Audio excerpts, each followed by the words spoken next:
You will witness the immense accomplishments made by Kenya and the United Kingdom during 6 decades of strong, dynamic, and fruitful bilateral relations, as well as exemplary events which took place over 7 decades ago.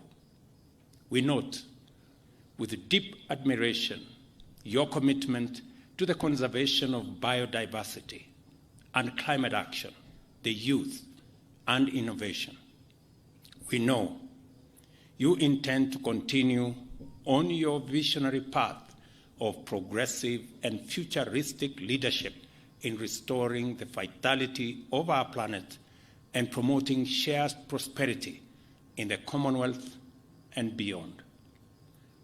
A good example is the Mau Forest Complex, a water tower forming the catchment area for the Mara River that supports the world-famous Masai Mara ecosystem and which was admitted to the Queen's Commonwealth Canopy Program in 2020.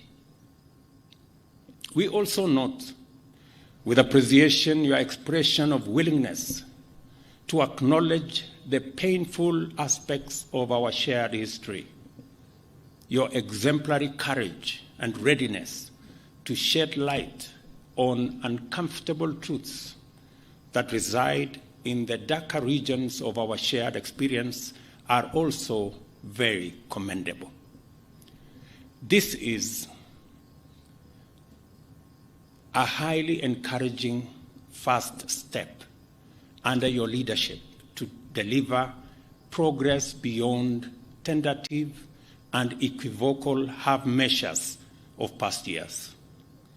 We are therefore confident that under your visionary leadership, the Kenya-United Kingdom relations will continue to prosper for the benefit of our 2 countries and peoples.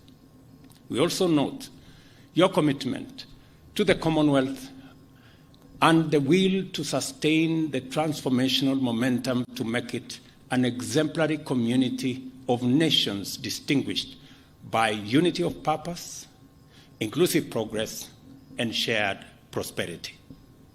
Your visit, therefore, provides us with an opportunity to close ranks within the Commonwealth family in order to provide an inspiring beacon of hope in the possibility of transformative collective action on an ambitious and global scale.